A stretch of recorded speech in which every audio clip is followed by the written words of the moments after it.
Manchester United are a fantastic team, got really, really good individual players. You know, one of the strongest squads in the league for sure. So we're aware of that, but we also have a confidence in ourselves and understand what we can be like at Goodison particularly. So I think it could be a nice signal in the short term, and I'm not talking about signals to the outside. I think it's more ourselves. I think it's quite clear that City is a standard in that. There are more teams, but I think also we can deliver that. We have seen it against Liverpool, we have seen it against Arsenal, but now we have to do it on a consistency base.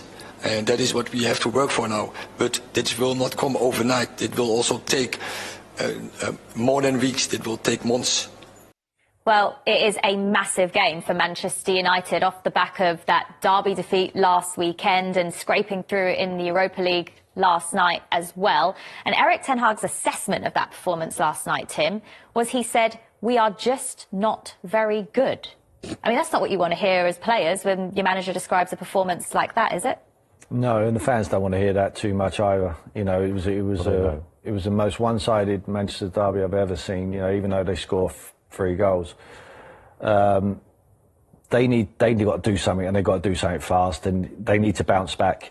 Everton are a different animal now. We're talking about a team who have got a little bit more confidence now. The fans are behind. There's a connection between the fans and the pitch now with Everton. I think it's a tough place to go.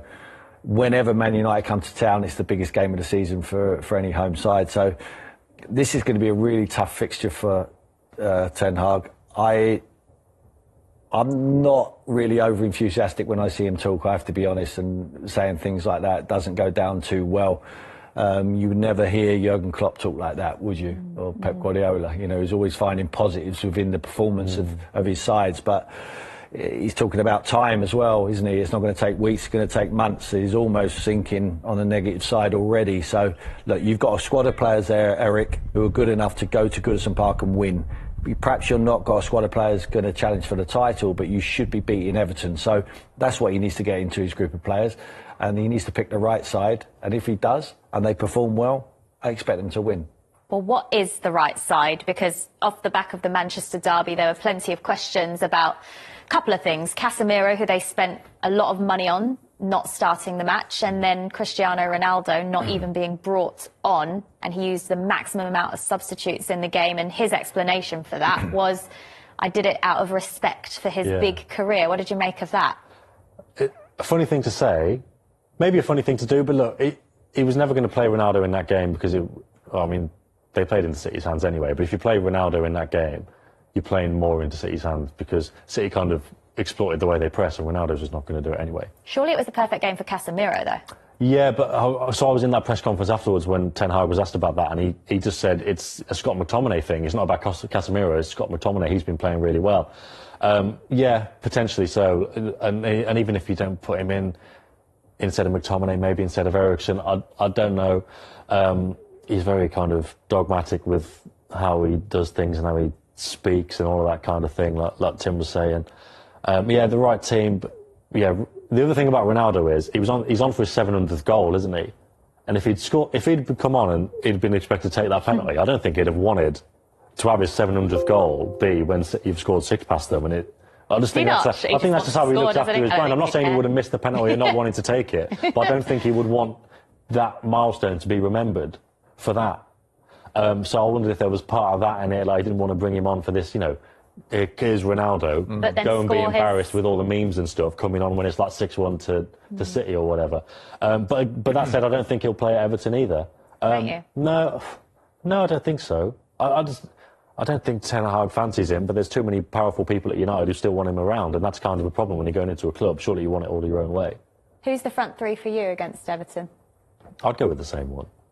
Yeah, Martial's done nothing wrong when he's come on, as he gives him the legs. I think it's not only about what Ronaldo can't. I mean, we all talk about the pressing from the front without the ball, but sometimes you need to stretch teams. And I think Rashford and Martial, I think, have got the legs and the energy to go beyond and open up a little space for Bruno and Christian Eriksen, who can find a pass. So when they get the ball, when they get there, we saw the pass what Bruno made last night. Yeah, lovely. Fantastic pass, from very deep. And Christian Eriksen can do that, but need the targets to hit. If Cristiano's standing there with his back to goal, listen, I'm a big fan of his, obviously. I mean, he's one of the best footballers we've ever seen. So why he's still in my squad, I will be playing him, because I don't think there's a obvious choice ahead of him. I think Martial's wishy-washy, he's in and he's out. Marcus Rashford, sometimes he does it, sometimes he don't. He plays off the left more often than not. I think he's better there. So I really think, I agree with Sam. I don't think he likes him. Not personally, I just don't think he fits into what he wants to do. He would have been better off letting him leave. I would have moved him on in a heartbeat, I think, if it was up to him. Yeah, I think he would have done if there was someone where perhaps Cristiano wanted to go somewhere who wasn't in for him. So, I mean, it's not the worst thing in the world. Sit tight at Manchester United, one of the biggest clubs in the world, you know, and a club what he loves. But 700 goals, he might have to wait a little bit long time. Wow. He might be waiting this weekend? over this weekend. Might do. He could come on this weekend. I agree with Sam. I don't think he starts against Everton. Although, speaking of him scoring that 700th club career goal, he's going to have to get past a tight Everton defence. Yeah. They've actually got the best defence in the league this season. Yeah. Who would have thought that? 7 goals conceded. How much of that is down to their new man, that man right there, Connor Cody, who we talked about as such a loss for Wolves already? Yeah, And the one behind him. What's that? Tarkowski. Oh, yeah, absolutely. I thought you meant Pickford, but Pickford's been playing well as well, hasn't he? Yeah, Cody's just one of those characters, isn't he? Like, England took him to the Euros last summer, didn't play. I don't think he played a minute, but he's just one of those good characters around. He's not going to be kicking off that he's not playing. He's good for the group, and I think, you know, Everton have discovered that. He's a good leader on the pitch. He's a good character off it. It certainly helps. Everton, overall, I think often teams with good defensive records, maybe if we look at Wolves last season and maybe when Nuno were there, it's not always because of like individuals, but because they're a fairly stodgy side and they don't give up much. And I still see that with Everton. Like, obviously they've had a couple of good results recently and things are looking up, but they've got United next, they've got Newcastle, they've got Spurs as well, and they've got Palace. And you think they could easily go the other way. So you can be stodgy and you can not concede goals, but obviously you need to put the ball in the net. That has been an issue for them, and that's why we talked about Arsenal-Liverpool being really interesting. But this will be fascinating as well, because I'm not sure which way this one's going to go. Yeah, I think they've got a dogged side now, really, who wants to dig in. I think they're a mid-table team. I think when we're looking at Everton at the bottom of the league, can he keep them up? I mean, last year the celebration when they stayed up was embarrassing, really, for a club the size of Everton. But it was relief from the fans and from Frank Lampard. But now he's got a squad of players which should be mid-table, climbing upwards towards Europa League. Now, they're having to work towards what they were in the first place. I mean, this is what they were 2 years ago. Onana, you know, who's been a good signing. You've got Idrissa Gueye playing. They're protecting, obviously, Tarkowski and Cody as well, who are good leaders. So I think they've got a nice blend there now, and I think whoever beats Everton, they have to work hard to do so. Yeah.